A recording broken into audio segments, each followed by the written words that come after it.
So here's the situation is, you know, they're doing their due diligence. They're doing what they feel is in their best interest.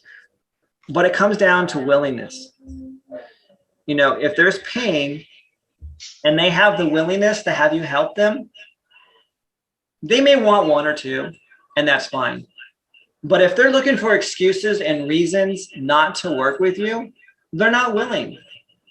Despite what they actually say, their behaviors are telling you that they're not willing to let you solve the problem. There is an emotional need for them to hold on to that problem longer than them giving it to you to fix for them. For whatever reason, sometimes people hold on to emotional problems because they're victims and they get attention from their friends and their family. And it's more important for their identity to hold on to this emotional problem than it is to let it go and to move on.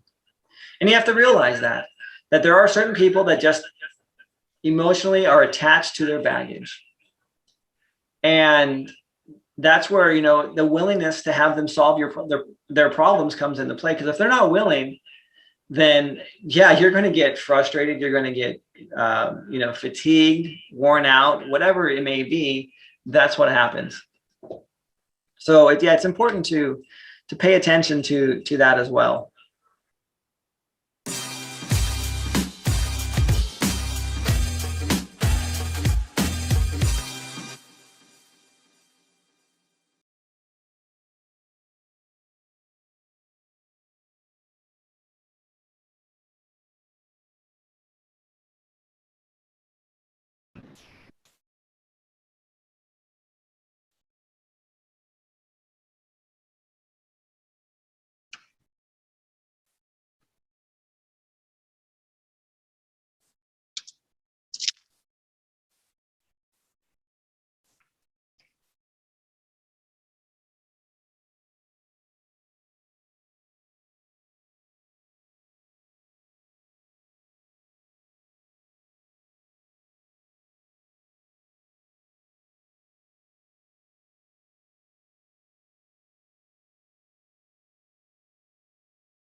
Good morning. Good morning.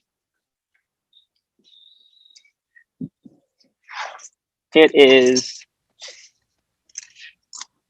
a beautiful day, and I'm actually just walking up the stairs to my office. I thought I could do this at home today. Too loud to all the kids, so I'm probably maybe about 3 minutes behind just getting set up in my office, but we are going to have a great call today. Thank you, Ryan. My pleasure.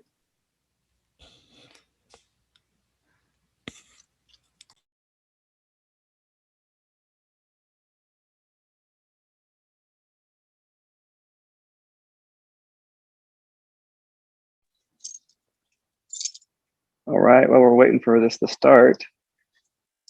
I'm curious, did you guys all have a nice Independence Day celebration? I did have my birthday yesterday, so I know Saturday actually. So it was a nice weekend for me for sure. Beautiful. Where are you located, Ryan? Texas? Northern California. Oh, California. Okay. How about you? Florida. Beautiful. I'm going to be out there later this month. Oh, okay. Vacation? No, work. Oh, really? You're all over the place then, huh? I am. Yeah, I was in Fort Walton Beach last month, and then this month I'm going to be in Tampa. Nice. Where in Florida are you? South Florida, Fort Lauderdale, Weston. I don't know if you're familiar with the area. Yeah, for sure. Yeah, I've been here since 2006. Really? You said Weston or Fort Lauderdale? It's a neighborhood in the Broward County. It's on the west side of Fort Lauderdale, like the last town before you go on the Everglades. Beautiful. Yeah, I love it here. It's getting expensive here because it seems like with the new pandemic, like everybody's moving here now. So. Oh man, everybody wants to be there. So, new economy, I guess, because the local people cannot afford the homes anymore. Salaries here.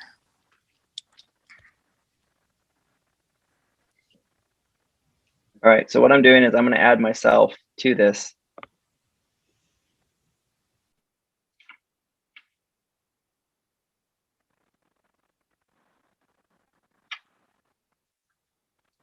On my computer, and then we'll begin.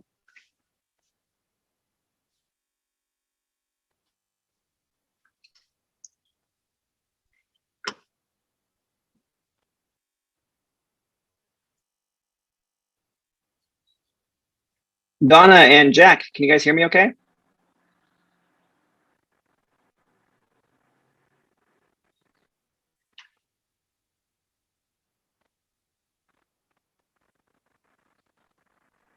I guess she said yes, yeah. Beautiful. Yeah, I can hear you. Perfect.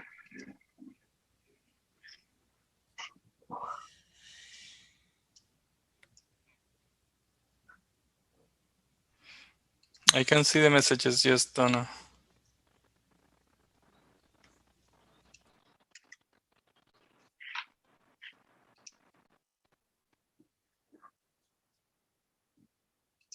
Recording in progress. A little bit of that echo.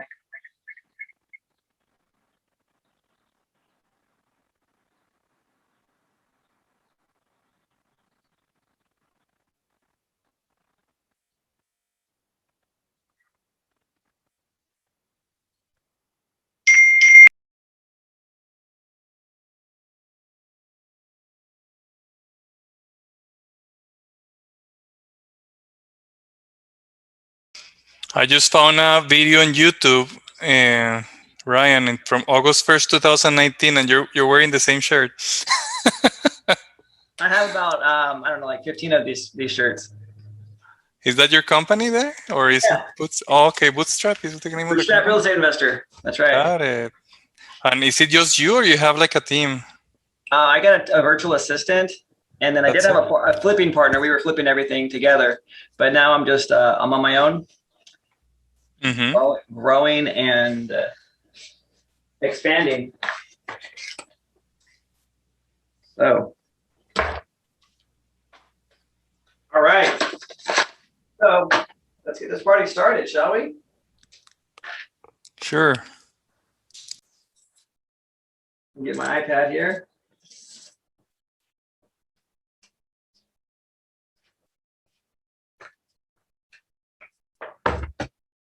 And we can start teaching.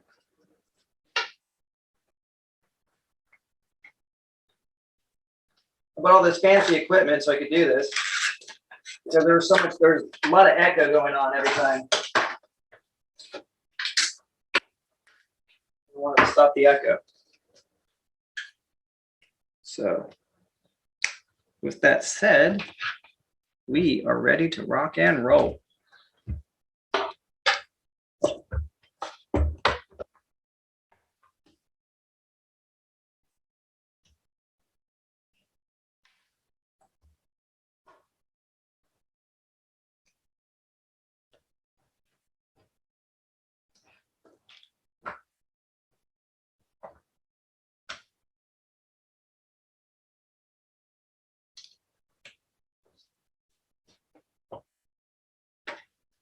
All right, I'm gonna put on my thinking cap, and away we go.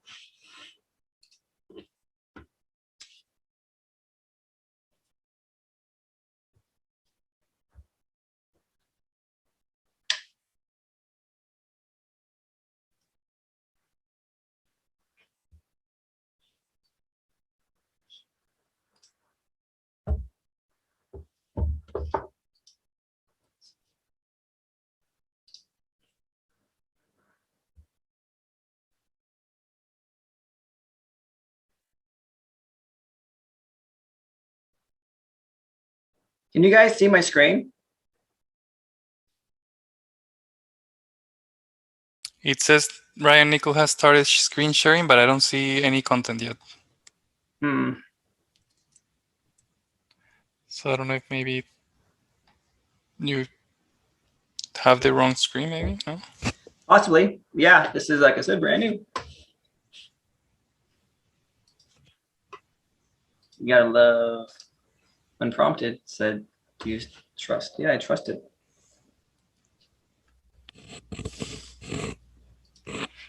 All right. We will share a different screen.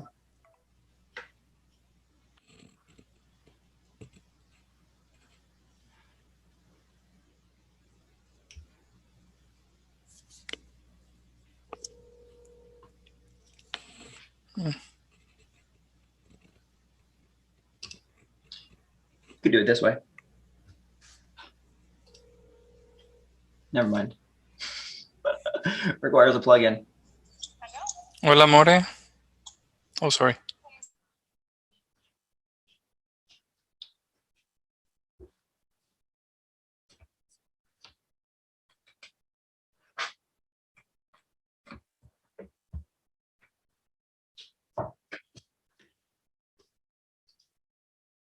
This just goes to show that money can't solve all problems. I buy these fancy devices and they don't even work.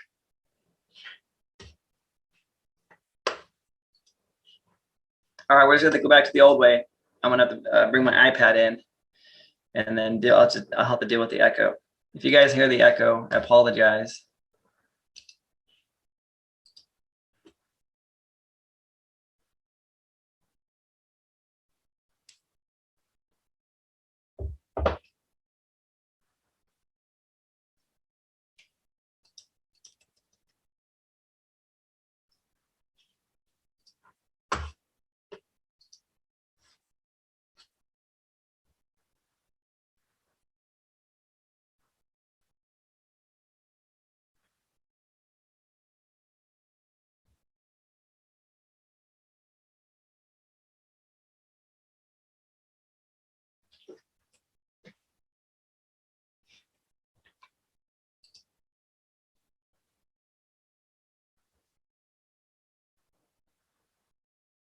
Recording in progress.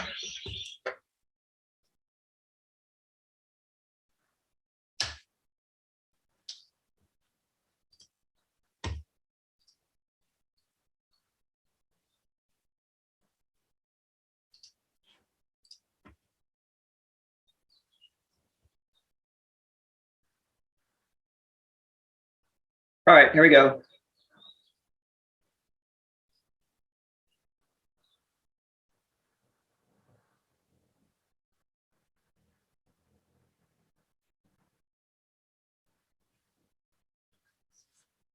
Okay. Now it's sharing good. Yes.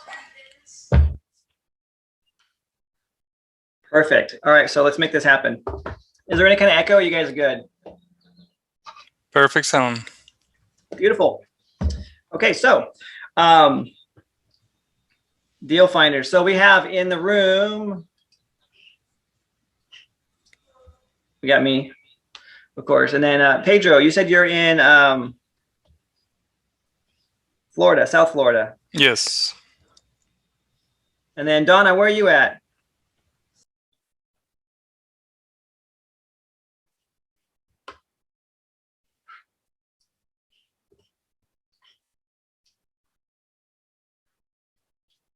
You can go ahead and type it in. How about you, Jack?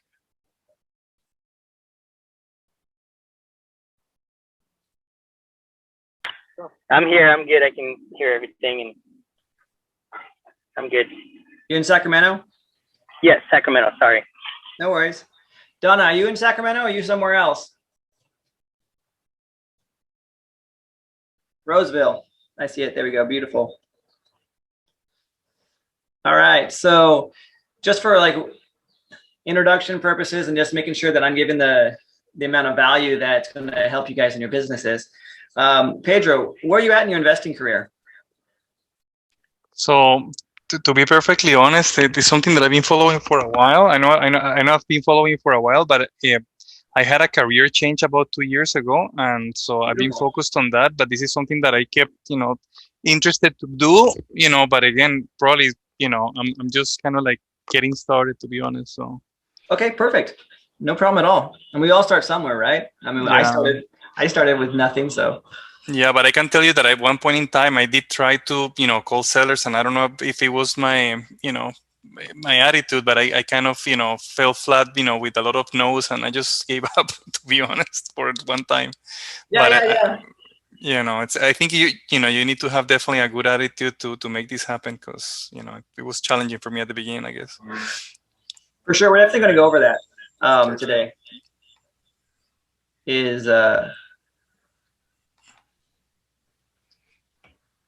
Is basically the beliefs that we have Right. when contacting sellers.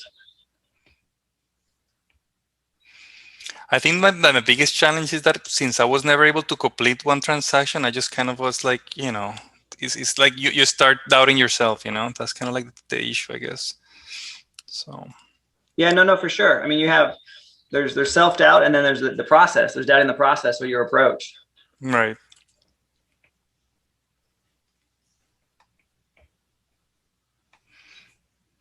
So we'll go over that for sure.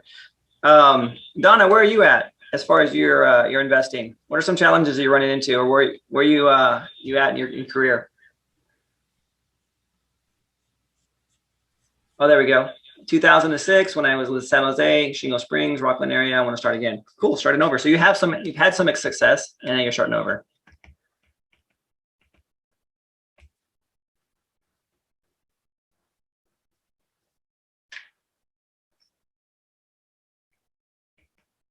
And how about you, Jack?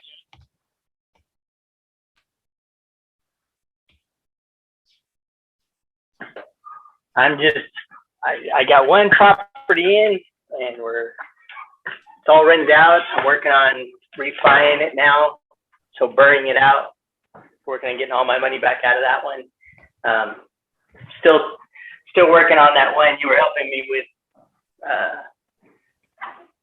the Drips family. Yep. Still struggling with that one, but I did find another relative, and I called the number, but I think he's like 85 years old, so no answer. So I think I need to send a letter to him. Either a letter or just show up on his doorstep. Oh, okay. It's a brother.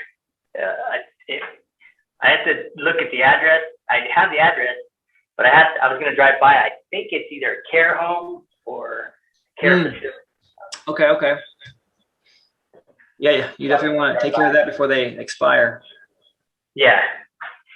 We we've done Go a few I've done a few probates that in the middle of the probate, the person who is actually doing the probate for the deceased person dies on you. And so then you have to probate their interest and their children to continue moving forward. Oh, it's crazy. It's better to get them when they're alive. Right. No, I get that. So I did what we talked about when you said I didn't get the death certificate. I went to the graveyard and then I looked up on Property Radar again, and on Property Radar, maybe it was the court system. I clicked on petitioners, and it was both sons were remember, I was a junior and a senior, and I told you the records were for senior, but I believe junior owned it and he died. Well, the other petitioner was the other brother, and that's the number I have. Got it. Okay, cool. So now, was he representing himself, or was someone else helping him with it? Somebody was helping him with it. There was a lawyer's name with it. I didn't read the document. It didn't give me. It doesn't let me see the document. It just showed me the names that were. Yeah, no. The reason I ask is I wonder if the man is petitioning it for himself, or maybe he has a family member who's petitioning it on his behalf. I see. Huh, I didn't think about that. Yeah, just a thought. Okay. Cool. All right. So I want to talk to you about beliefs. These are beliefs that plague all of us. These are beliefs that, they keep us, they hold us back from actually getting started. And this is probably one of the biggest hurdles that I run into with myself personally, or also Donna's in the waiting room. Is there two Donnas in here?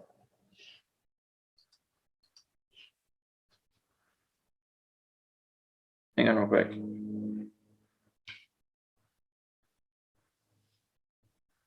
There we go. So these beliefs are what keep us from actually moving forward and taking the next step. And so the belief is that, the first one that we run into is it doesn't work. Or it might work for others, but not me.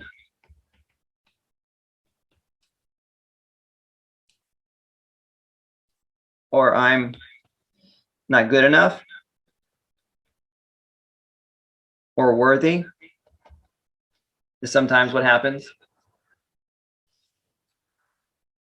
Or another common belief is, I don't know.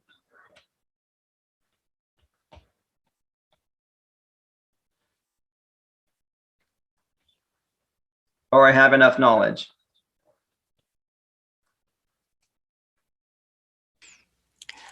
And it's funny because, Ryan, a lot of times I find myself, trying to buy more courses, learn more, and it's just like a vicious circle because, it's like your escape.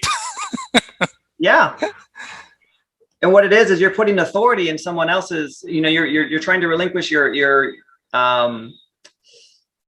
need for action by just saying, oh, I'm going to put money into this situation. I'm going to go ahead and pay a little bit of money, and then they're going to, give me the magic bullet, and I'll have what I need. And we all do it. I mean, I buy tons of courses. I buy so many courses. Okay, this is not working the way I want it to. And some of it is because I want to get better, and the other parts is like, oh, this guy hasn't figured it out. I need to go ahead and start, seeing what they got that I don't have. And I have a very successful business, but yet this is still at any level, things that happen. But here's the thing that's the most frustrating in general is that, we have these four core beliefs that are these four beliefs that hold us back, is that, it's not going to work.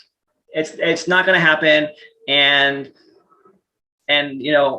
we might just, not even believe it. And this is why people just don't even start in real estate. They're like, it's not going to work at all. It's a scam. Everyone's taking advantage of other people, and it's just not going to work.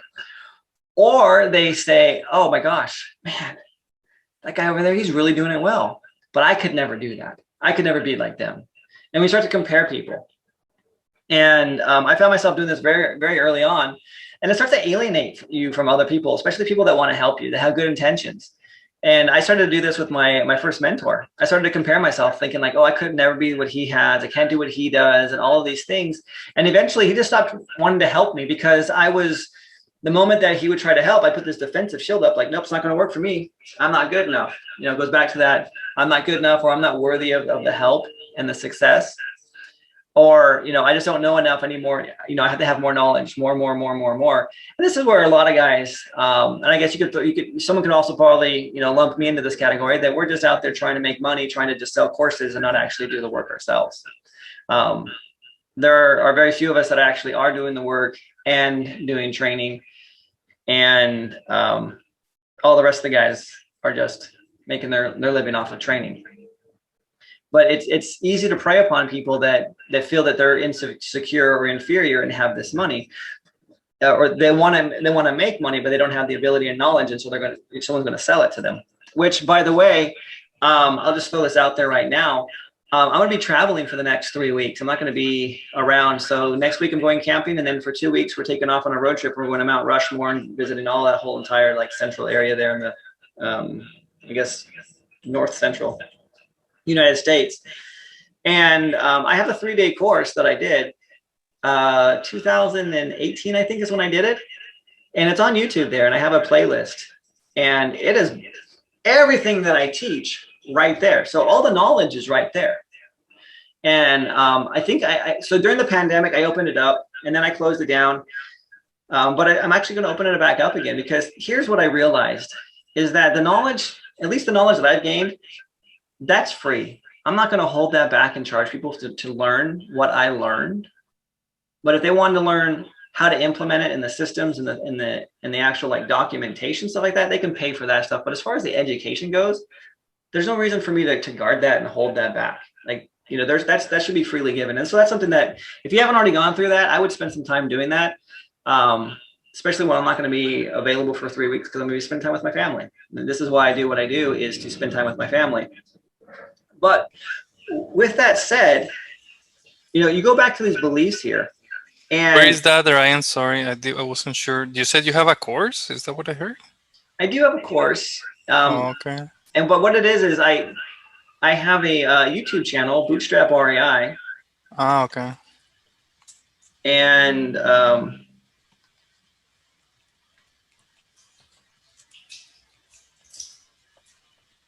so yeah, it's Bootstrap REI. And then there's a playlist, and it's 3-day training or something like that. But anyway, on the 3-day training there, you can get all the information that you want, as far as how to find sellers, how to talk to them, how to negotiate, it's basically geared around seller financing, because that's a lot of what I do, is seller financing. So anyway, that's a gift to you. Great. I just found that it's called Deal Finders Training, right? Yep, that's it. I'll post the link here. Thank you. Of course, my pleasure. So going back to these beliefs, when we look at all of this stuff, here's what it really comes down to, is every single one of these beliefs comes down to a fear.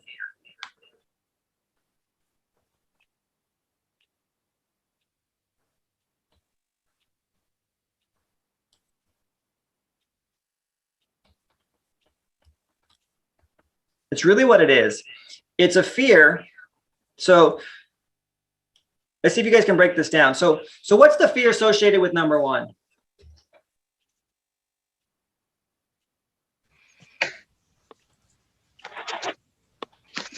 The fear, I guess fear of the, getting uncomfortable, I guess, or rejection, I'm guessing, is one of the typical ones. But I'm not sure if that directly applies to doesn't work. I'm not sure. Let's see here. So you said uncomfortable or fear that it doesn't work? No. What was the other thing you said? Fear? Yeah, I said fear of rejection. That's kind of rejection. Got it. Yeah. Yeah, I don't know. So that's going to go in here with number 3. Yeah, probably think so. But doesn't work. I guess is probably, the fact that I don't have anybody around my close network that is, that is successfully doing it. I don't know, maybe. Okay. Like you may have said that, that there's all these people selling these courses and then you don't know if they're really, doing it for a living. Right, for sure. So here's how this fear associates with doesn't work. It associates with fear of failing. Feel the fear of failure. And not because you're afraid to fail, but you're afraid of what you're going to look like in front of your friends and your family for having attempted or tried. We have this ego that we're trying to protect. And what happens is when we jump into this and we're like, oh, man, I can't do this. If this doesn't work out for me, I'm going to look like a fool in front of my wife, or I'm going to look like a fool in front of my mother-in-law, my father-in-law, my mom and my dad, my brother, my sister, my friends at church, or whoever. And that fear holds us back. It's like, I'm not even going to try, because the fear of failing is greater than anything that's going to make me move forward and have some kind of success in my life. And so that's how fear holds us back with the first one if it doesn't work. And then the fear with, it works for others, but not for me.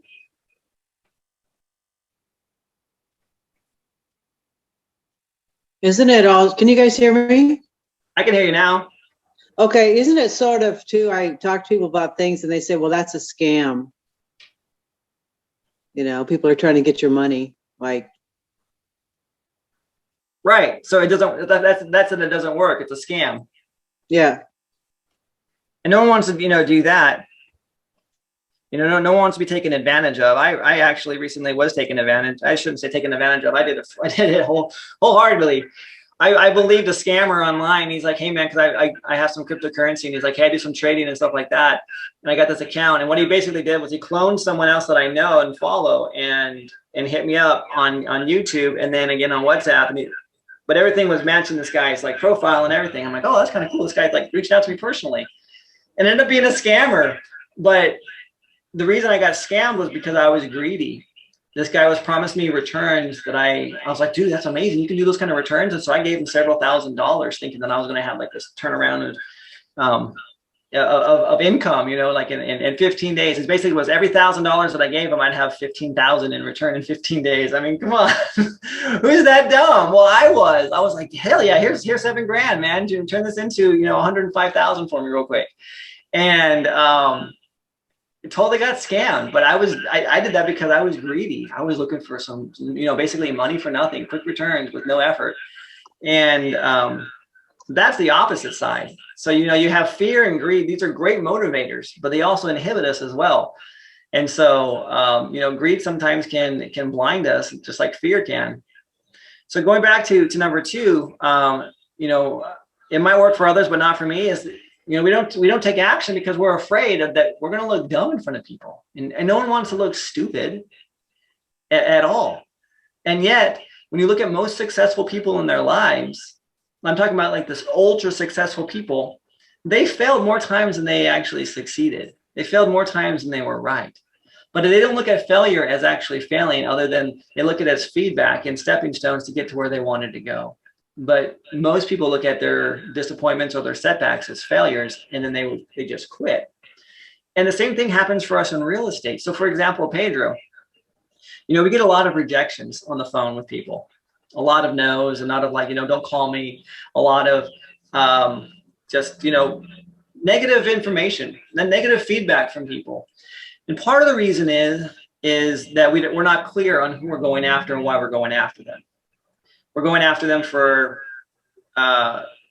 whatever reason. For example, let me share this over here.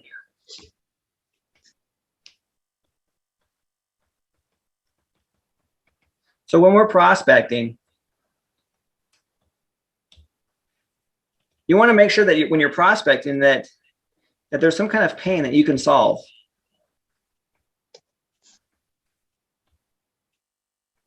They're willing to let you solve it, and you have the ability to solve it.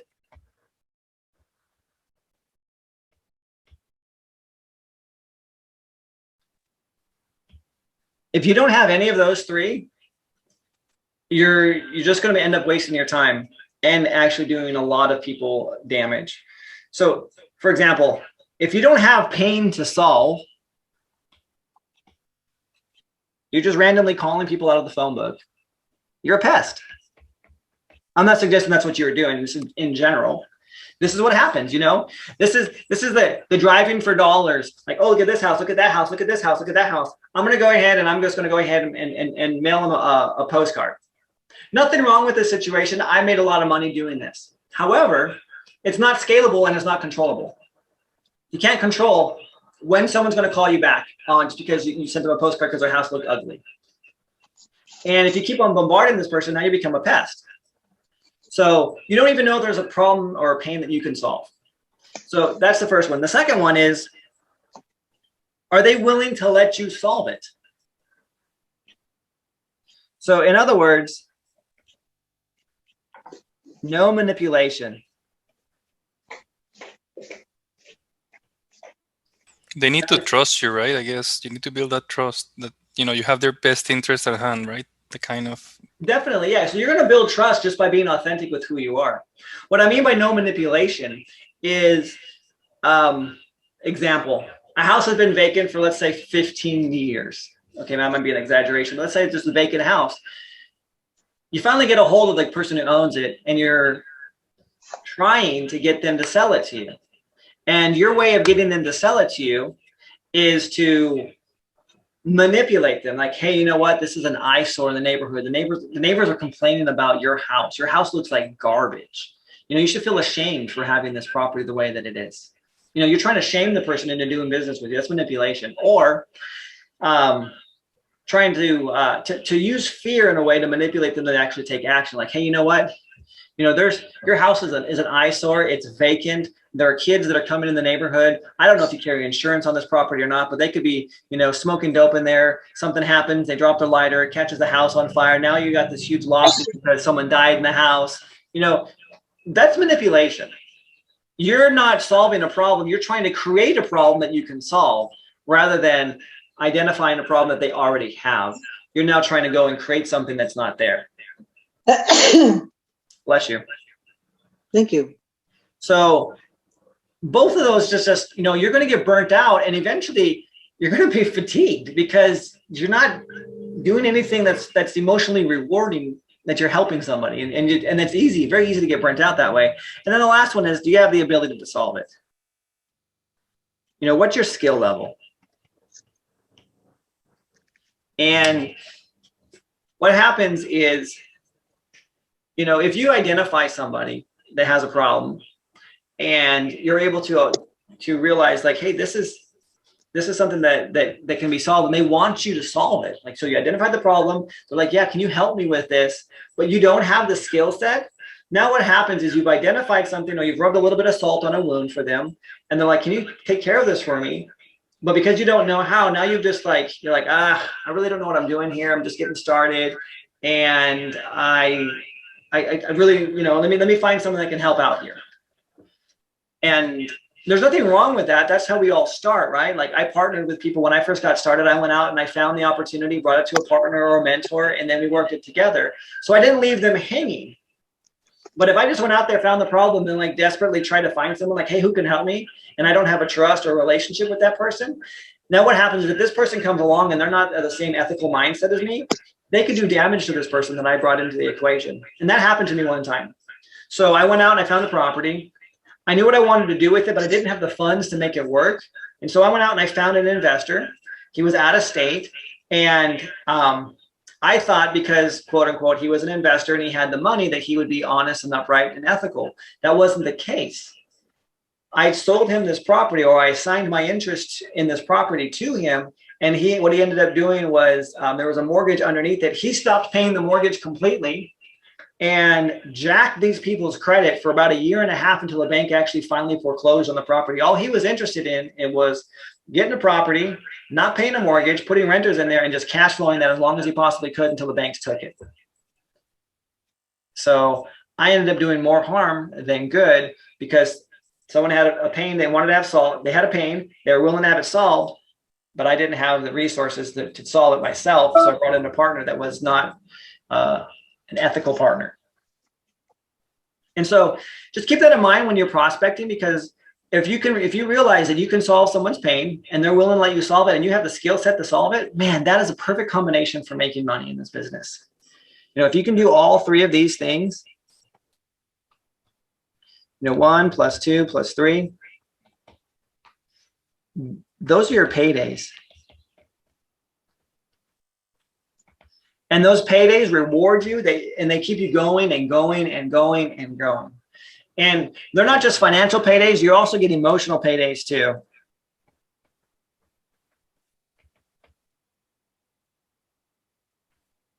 And that's the beautiful part about this business. Actually, let me show you this. Here it is. So Denise Stone was a person who she had a house, and her mom died, and she inherited the property. She probated the property, and then she also had a solar panel lease for like $60,000 on it. It was ridiculous, the amount of money that goes into these leases for these solar panels. And an investor was going to buy the property, and he's like, oh, I can do this, I can do this, I can do this. And what was happening was she was falling behind on her payments, and the bank was going to take it. And he told her, he's like, oh, I can buy this property, I can get rid of these liens and all of this stuff. And he couldn't do it. He just, for whatever reason, led her along and wasn't able to perform on this deal. This is in 2017. So she's about ready to lose the house. I come up, I meet her, and I say, here's what I can do. So she has a pain. She's going to lose the property. She wants someone desperately to solve it for her. I have the skill to do it. And so I did. And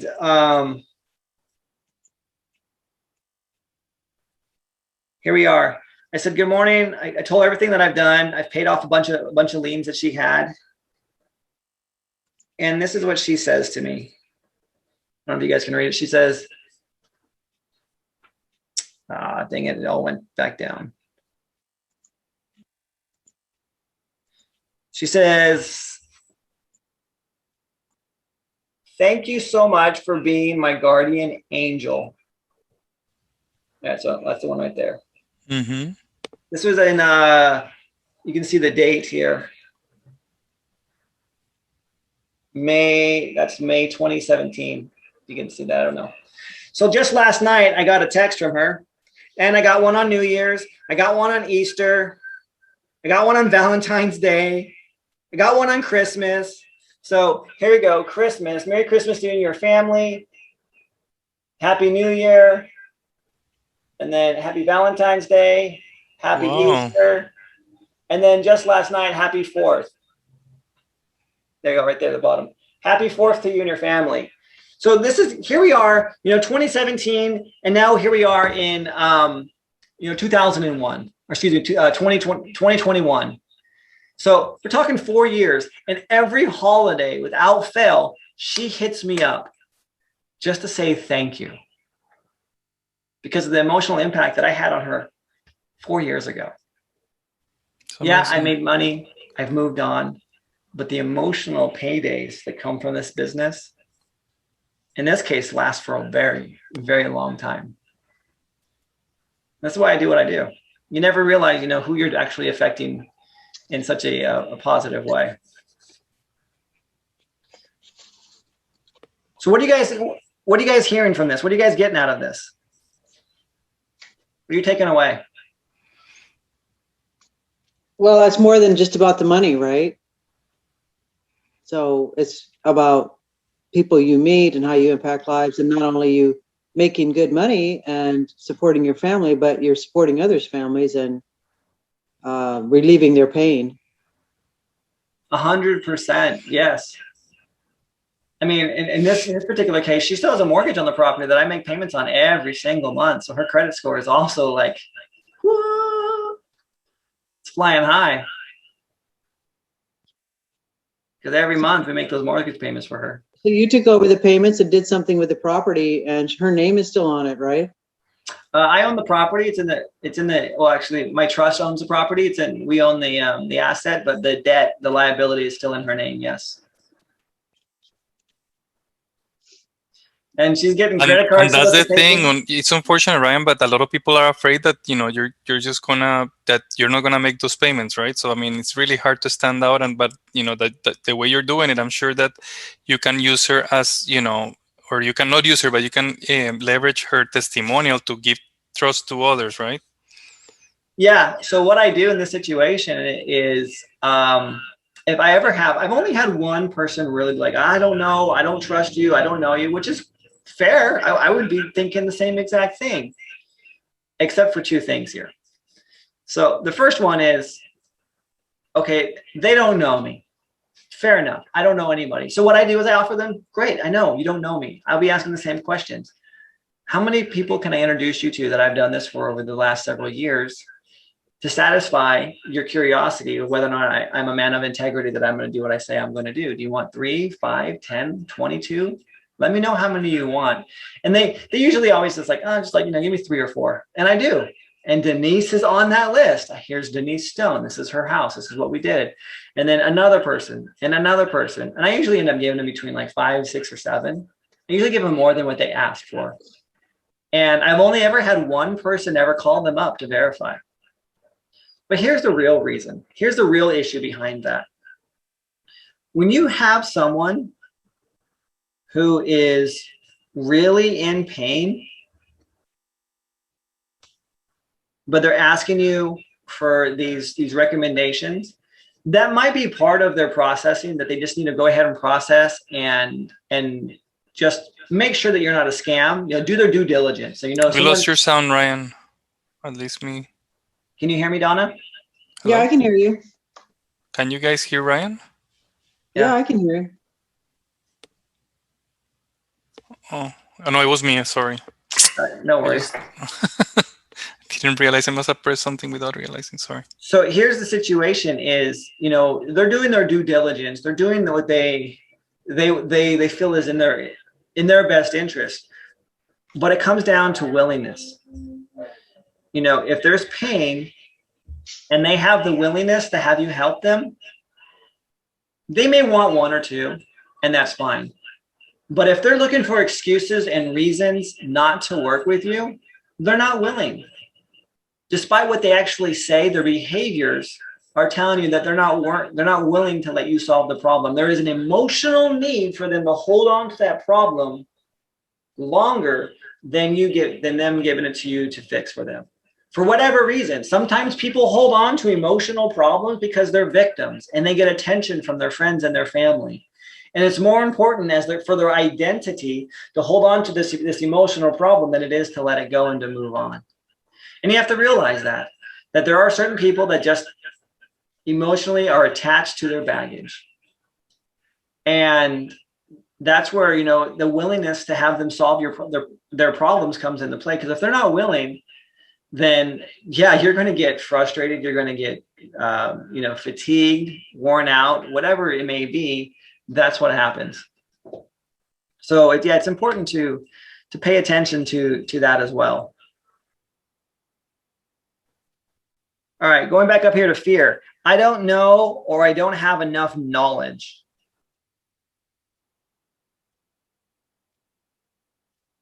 So this is FOMO.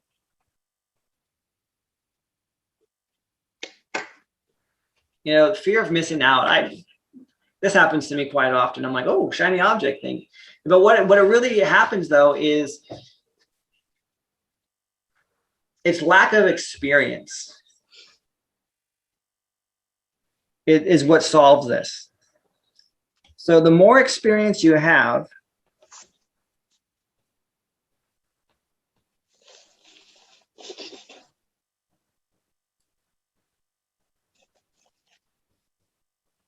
the faster the results.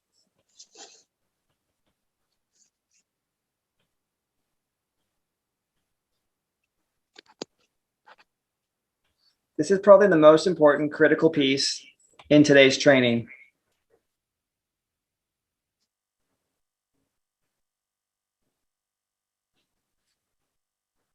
The more experience you have, the faster the results.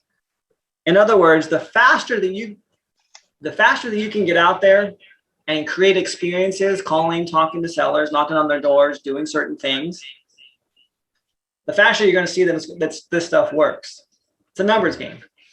If you call 1 or 2 or 3, you're going to allow, and you get no's, those 3 no's, you're going to allow that rejection to just build up and mount up on top of you. Be like, to eventually when it becomes this huge story in your mind that, oh, this isn't going to work because I got these 3 rejections and I can't believe I started this thing. This was so stupid of me.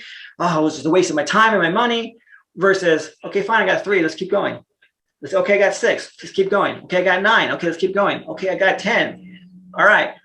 Oh, the 11th one, they're interested. Oh, fantastic. So the more experience that you're able to accumulate, the faster you're going to see that this stuff actually does truly work, not just for other people, but for yourself as well. So when I first got started in this, I didn't know what I was doing other than my coach and my mentor just said, go talk to as many people as possible. I'm like, oh, okay. So what I did was I jumped on Craigslist. This is back when Craigslist was a great opportunity. Craigslist is not a good opportunity these days. It also was a different market. It was a buyer's market. So sellers were desperate everywhere trying to get the property sold. And so Craigslist had hundreds and hundreds and hundreds of properties for sale. And so every day I'd call on between 30 and 40, sometimes as many as 50 people, just asking if they, can I buy your house, and trying to figure out information about if they would be willing to let me take over payments on it. And I'd call for rent by owners as well. And so I was just going after every opportunity that I possibly could find. And I was making many, many calls a day. So by the end of the week, I had called, several hundred, but I also had multiple appointments lined up for the following week as well. And I was starting to see that this is working. The appointments or the calls lead to appointments, appointments lead to offers, offers lead to contracts, and contracts lead to closings. That's how that works. Let me go ahead and write that down for you guys so you can see the correlation is calls lead to appointments, and appointments lead to offers. Offers lead to contracts, and contracts leads to closings. And so you need to track these numbers.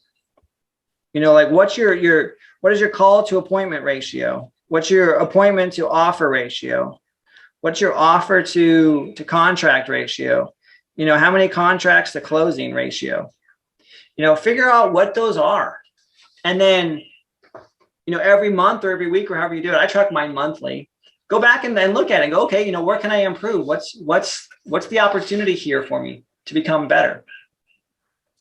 And as you do that, you'll realize, oh, okay, I'm really good at making phone calls and getting appointments, but my offers is not so great. Or, man, I'm really good at making offers and getting these contracts signed, but getting these people on the phone is difficult for me. And, whatever it may be, or you may just be just awesome at doing it all. But if you see that there's an area that you're consistently weak at, that's when, when you find your weakness. Let's say, you're weak at, this is since we're talking about prospecting, we're going to say, okay, prospecting. All right, I'm weak at prospecting. So then you go, okay, great. I know that I need to go ahead and increase my knowledge. This is where knowledge comes specific. Instead of it being fear of missing out, FOMO, you're realizing, okay, I'm going to go for a specific thing. And this is why I do the training that I do these days. I'm tracking my numbers. I'm seeing where I need improvements and go, great. I'm going to go take this training with this guy over here because this is something that he has dialed in and I can go make myself better.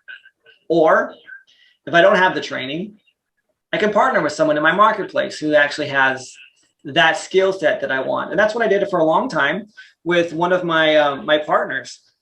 I was really good at making calls, getting appointments, making offers, and getting contracts. Like I was a rock star at that. But when it came to closing, I only had one way of closing, and that was for me to take over payments for somebody or to wholesale it out. And I was missing opportunities. And so I started wholesaling to one guy in particular, and he said, hey, man, let's partner. I got the money. and we can start flipping these properties, and I'll cut you in on the flip. And away we went. And we went for, 3.5 years together, and it was a wild ride. I learned a lot about flipping that I had no idea about. And I made a lot of money, and it was great.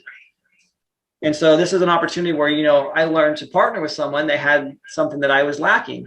Now I can go ahead and I can do it all myself. But until then, I needed to partner with somebody. So I increased my skill set, and I increased, my partner set as well. So you got to think about this as you're getting into this business. What are the 4 beliefs, of these 4 beliefs, which ones are holding you back? Is it you're afraid it doesn't work? You're afraid that it might not work for you? Afraid that you're not good enough or don't deserve the success? Afraid that you don't have enough knowledge or information? Figure those out. And then when you get clear on that, start to look at who you're prospecting to. Because if you're prospecting to those who don't want or need your service, then you're just wasting your time. And it's the fastest way to burn out. And so prospecting is probably one of the most overlooked aspects. Everyone just says, go drive for dollars. Oh, go buy a list. There are more efficient ways for you to narrow down and find pain points than randomly hoping that you're going to drive around a neighborhood and find a house that's all beat up and they have enough pain in their life that they're willing to work with you. Most people that have beat up houses have got there gradually, and they're too far removed from the initial pain that started that process. And it's not going to, just because you knocked on their door or sent them a postcard, it's not enough to jar them back to the original pain that started the whole thing for them. So great. Any questions? So the first questions that comes to mind, Ryan, is, I mean, this is like the theory. I mean, like, how do you go about finding those, better prospects? I guess that's my next question. Or because like you say, I think a lot of times we're buying this list and just hoping that, by sending them a letter, it's going to turn out into a lead. And, you always want this situation where the prospect is calling you. Because what I did, I also tried cold calling, and these people were getting bombarded by realtors and all that. So I don't know, it just seemed like going after listings wasn't, the tables were them trying to decide between a realtor or me, or when I was trying to send letters thinking, I was going to go after, foreclosures or this other list, to be honest, I think that these people get bombarded. So it's hard to stand out. So I'm just wondering, how you go about, finding people that, would actually take the time to listen to you, I guess. Well, I'm a good looking guy, and so they like to talk to me. You put your camera on, just start zooming people. What's up, guys? So, let's just go ahead and do this. So what are some pain points that people may have with real estate, with their property? Well, recently during COVID, a lot of people lost their jobs, right? Okay, so job loss. I don't know. They were, well, right now, because I think these people who owned rentals haven't been getting their rent money. Is that right? Okay, so we have tired landlord. Yeah, because during COVID, a lot of people were not paying or couldn't pay or refused to pay or all of the above. So bad tenants. What else? What is going on? Because they ruled, I saw there was a ruling came out recently that the people could continue to not pay. They were going to uphold that or give it more time. Do you know what the ruling is on that? Yeah, so the Supreme Court said that because the CDC extended it one more month, the Supreme Court was not going to rule on it because it was only one more month. Oh, okay. But I can tell you this, I've already evicted 2 different families for not paying. Wow. I didn't think you could do that during this time. There's loopholes. Oh, okay. Yep. And then do you think there will be a lot of foreclosures coming up because of that? As long as inventory stays with the level that it's at and rates don't get too far out of hand, I think people will be able to put their houses on the market and sell them, and they'll be fine. Yeah, that's what I've been saying too. The market's so good, you could sell it in a week. there's a lot of inventory coming that's going to cause things to slow down. It all depends on what happens with interest rates. If interest rates rise and affordability becomes too difficult, then yeah, you may see some issues where the house that is in disrepair, may not be an option because, they owe this much on a property because they didn't make the payments for all of COVID. So they're a year behind on payments and they have to sell at a certain price. And then a house that's like, move-in ready is the same price. They're going to buy that house before they buy this house that's going to go back to the bank. Yeah. Why do you think there's going to be a lot of inventory coming? And it's already starting to happen, actually. I track my market daily. And so I'm starting to see an uptick in properties that are sitting a little bit longer now. Really? Part of the reason why is there's something called buyer fatigue. A lot of the buyers are sick and tired of being outbid. And so they're just taking their families on vacation rather than sitting around trying to buy a house. Yeah. Okay.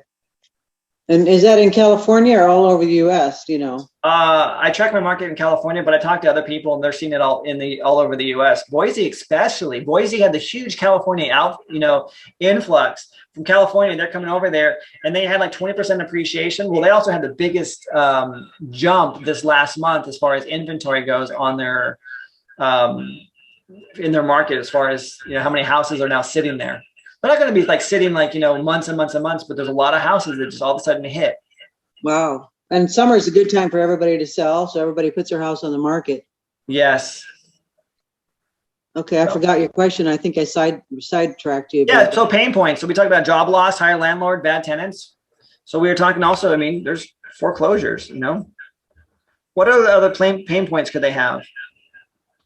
Well, their elderly parent just died, and they're going through the grieving process. And I have friends now that are going through that, selling their parents' home and getting rid of all their stuff and having a rummage sale or having an estate sale. It's like they really don't want to do all of that on top of grieving their parents. So a lot of times that can be it for people. They just want to get rid of it. Yeah. At the same time, you have to be kind of sensitive to them because they are going through a special type of a process, right? It's grieving a loved one. I buy a lot of these properties from inherited people, or that inherited properties. They don't want them anymore. Like Denise Stone, for example, she inherited her mom's house. Didn't know what to do with it. She didn't need it. She already had another house. She's like, I don't know what to do with this house. Tried to sell it, thought she could. Someone was, selling her on something that couldn't happen. And then eventually she ended up losing it to the bank, or was about to lose it to the bank. And I stepped in. Wow. And then also too, they're very sensitive. It's like they could have grown up there. They're like, it has sentimental value, right? True. And in some cases, there's another house out in the area where I'm at in Sutter. All mom and dad built this house after the kids left. And so now they got the house from mom and dad, and all they see it as is nothing sentimental at all. It's dollars and cents. And they are so far above the mark. Wow. So it's ridiculous. We went and looked at it.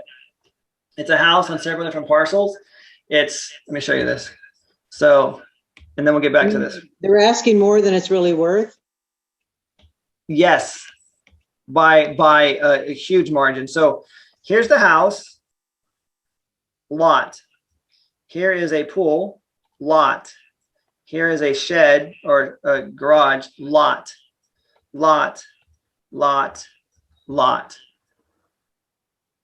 So these are all little lots they have. They're selling the house by itself for $650. If you want the pool, $75K. If you want the shop, which is just like a barn with vinyl siding or aluminum siding, another $75K. If you want these guys, all three of these guys together, $150,000. So are they selling it piece by piece like that? Yeah. So you have an open yard with a pool, and they're going, oh no, if you want that pool, it's another $75,000. I'm like, if I buy the house, are you going to put a fence up then? Who's going to want to buy a pool from you? Just a pool to use. Right. And where's that water coming from? And where's the electricity coming from to run the pump? Yeah. Better not be from my house. I've never heard of it that way before. It's ridiculous. Not only that, it's a 1974 home that has some water issues. I asked them about it. I said, hey, why is the tile all like this? I said, it's on a pump. I'm like, or a well and a septic. I'm like, what's going on with the well? and the kitchen that's caused this floor to do what it's doing. It's like, oh no, that's not doing that. No, man, it's just no. They've ripped up all the carpet because there's water damage. So they're not disclosing all of this stuff. But I'm beside the point. Here's the thing. So just down the street, there is another house, similar square footage. This was a 4.3, 2,000 square foot. This was a 4.3, 2,200 square feet. This one is fully remodeled, so full rehab, and they were asking $575. And what area? What was this up by in your area? By you? Yeah, this is in Sutter. This is in Sutter. Oh, so it's kind of a rural community. It's a desirable community. yeah. So as far as like house for house, oh, I'm sorry, not 575, 475.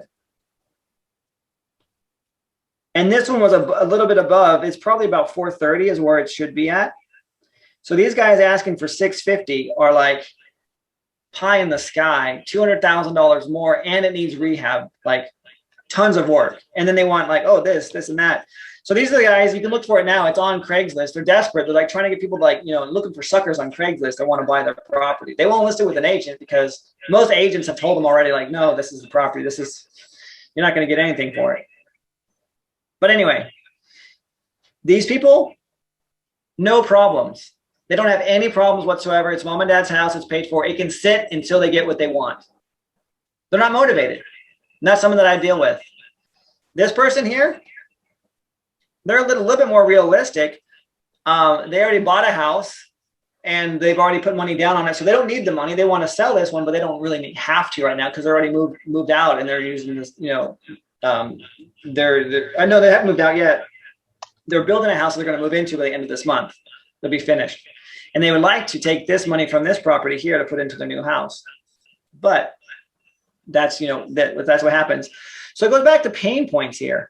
It's okay. One of these by themselves may not be an issue for you to be able to capitalize on.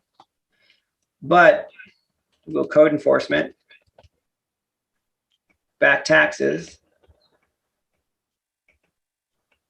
When you look at it like this and you go, okay, hey, I lost my job.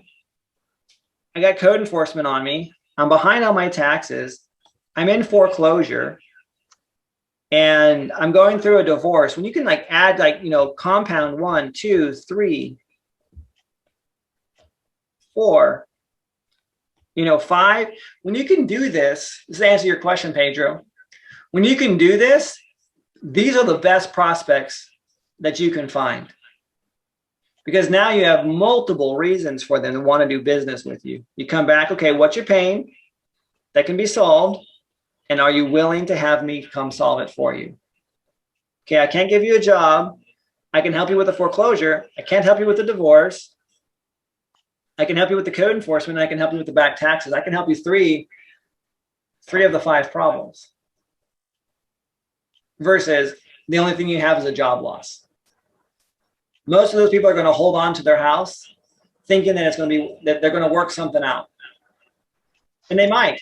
They can bring a neighbor, they can bring a roommate in. They can do a lot of different things to help bring income into the household so that they can go ahead and continue to make those payments.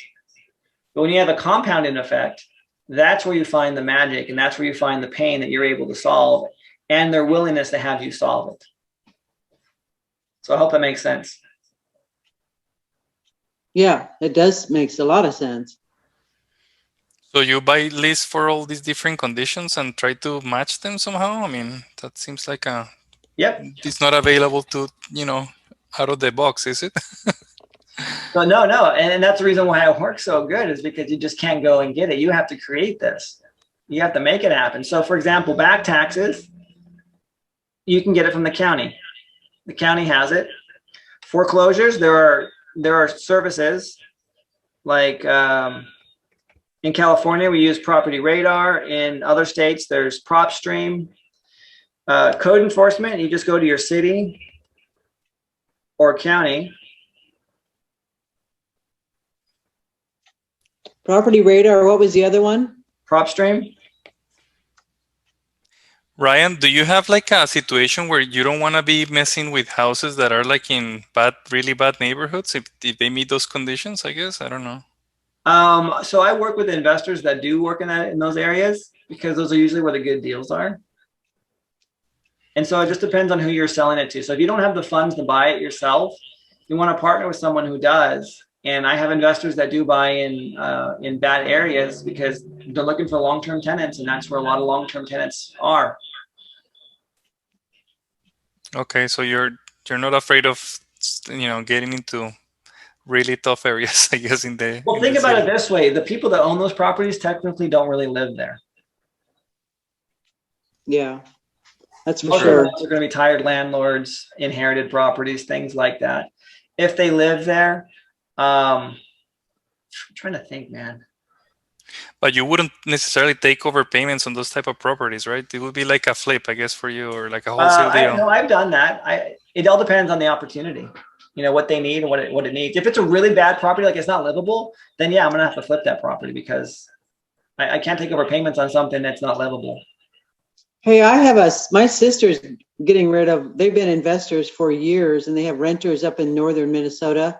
Yeah. And they live in Canada and they used to be from the United States, but they're Canadian citizens and US, but they're getting rid of I don't know how many, 3 or 4 or 5 properties because they just want to get rid of them.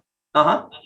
And I never thought about you, but do you invest in something like that? They're rentals and they have renters in them but they rehab them all the time and stuff like that.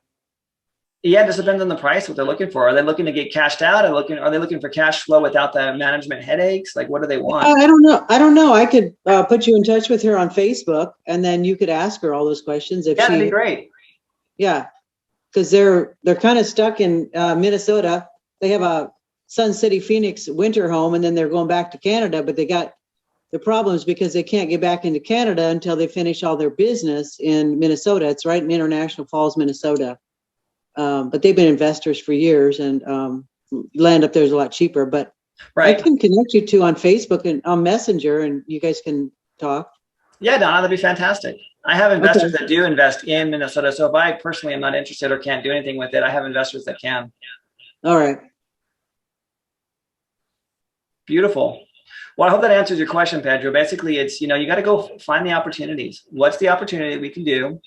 And, how do I add it all up? So let me also tell you this too.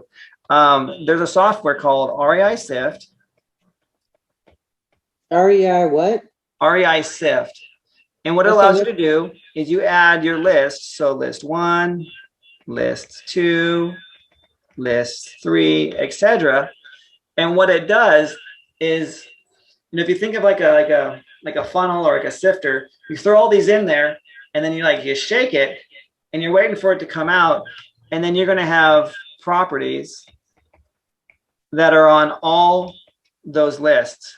So you may have a list of, let's say, 20,000, 15,000, 10,000, but man, you're not going to go and do any kind of research. You're not going to call all 35 or all, what is that? 45,000. You're not going to do that. That's just that's too much. And so what happens then is you put them into the this sifter. And so instead of, 45K, it might bring you, 27 properties that are on all 3 of those lists. So now all of a sudden you go, okay, I narrowed down from 45 to 27. I can spend my time on these 27 people. I can go to town, really trying to find them, do some deep diving, and figure out the situation. I can mail them, I can call them, I can door knock them. I can dedicate time to them because I know that they have more pain points than the others. And that's where the real value comes in. And what I'll do is, if you guys will email me at Bootstrap REI at Gmail. I know the owner over there. I'll see if I can get you guys a trial of REI Sift.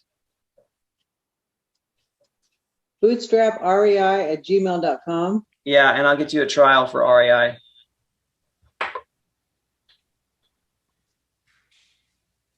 No promises, but I'll try my best.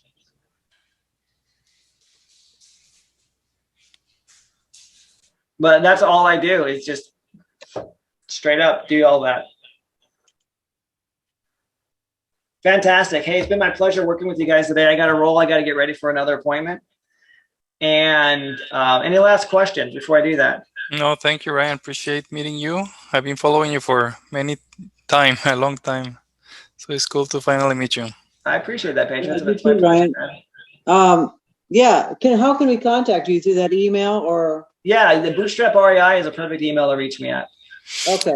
One quick question, Ryan, just for can you give me like a rundown of how like your business has grown from like your first year and till now, kind of like a high level, just to kind of hear your story, I guess.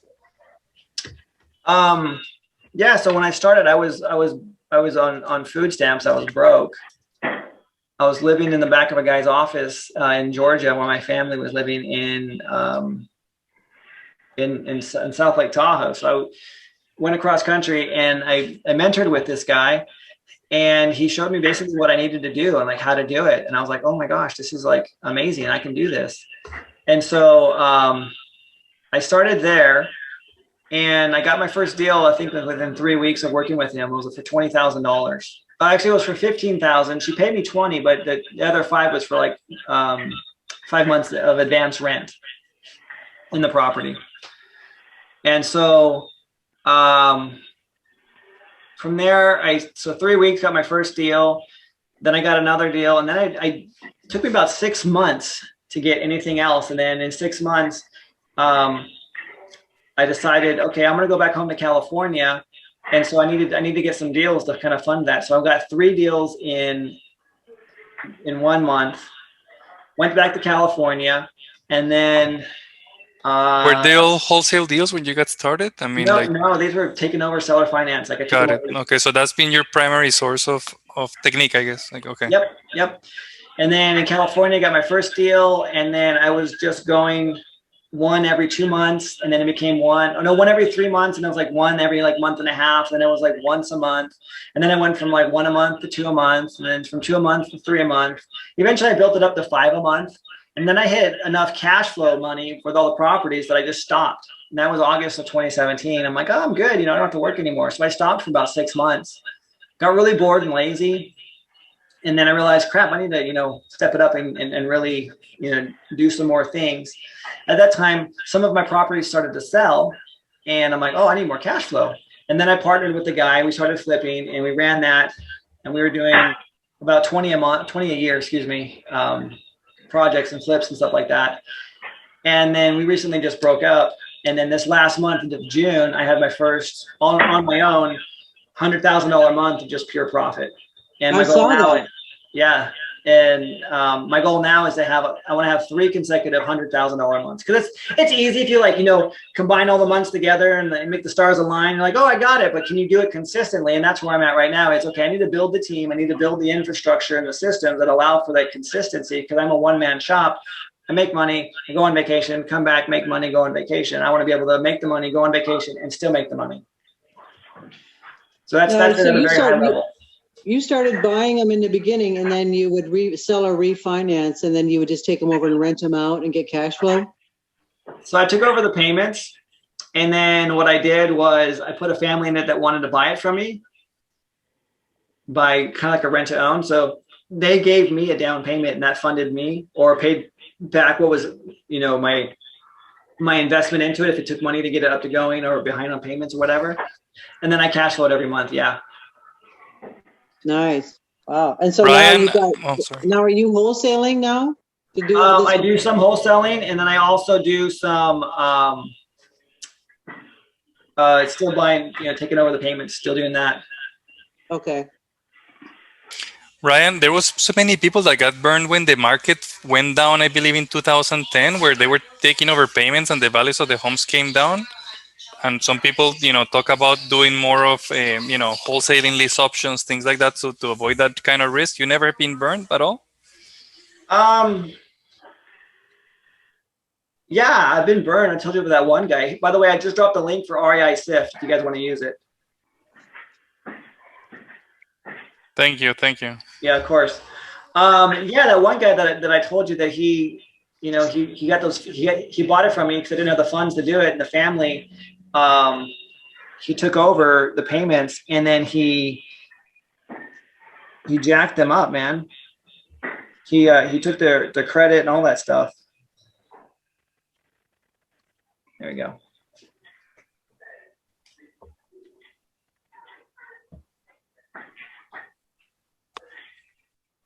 Your email is bootstrap REI, is it? REI? Yeah. At Gmail. Okay. Yep. Perfect. Okay. Well, thank you, Ryan. I really appreciate your time. Yeah, it's my pleasure, guys. So just keep in mind for the next 3 weeks, I am not going to be around. I'm going to be actually traveling. So feel free to jump on the YouTube. And I mean, like I said, there's a full 60, 70 hours of content there from that 3-day training. Wow. Well, thank you for making that valuable. I saw that the first video only had 57 views, so it's a gem, a hidden gem, I guess. That's okay. Yeah, it's you know, it is what it is. So Now, on your Well- training, you have, I guess when I signed up, it got the link for, you know, your training and stuff, and it's got all these dates on it. The next one is July 12th, July 19th. Yeah, Are you doing them? no, I thought about that this morning actually, because I'm gonna be driving across Nevada. No, I'll be driving across Cody, Wyoming. Yeah.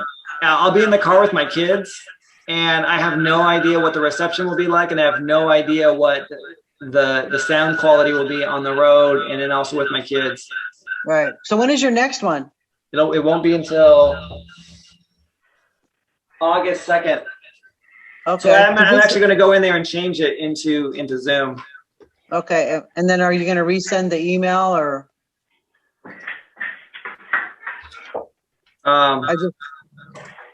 I can just mark it August 2nd. Are you going to go over the same things, or is it going to be something different? It's always something different. Okay. Awesome. But they build Thank you. upon each other. Oh, okay. Very cool. Yeah. Well, I've traveled that path. I went through Cody and Yellowstone, and I went to Mount Rushmore. It's really amazing. I'm sure you'll have a great time. We are so looking forward to it. Yes. There's a huge museum in Cody, Buffalo Bill Wild West Museum. That's what I heard. Yeah. We're going to be out there for about 10 days. We're going to go to Devil's Tower, Mount Rushmore, Deadwood, Sturgis, yeah, all of those things. That's cool. That's exactly the trail I went when I was going to Iowa. There you go. Yeah, and there's a train that we're going to go on as well. Oh, okay. So, but you're driving though, right? We're driving. Yeah, there's an old locomotive that kind of like does a loop around the park there. So we're going to do that with the kids. Okay. So, all right. Thanks, guys. You have a beautiful day. Take care. Really appreciate it, Ryan. Thank you Yeah. Take care. much. Nice to meet you. Thank you. Bye. Thanks, Ryan. Bye-bye. Hey, have a great trip.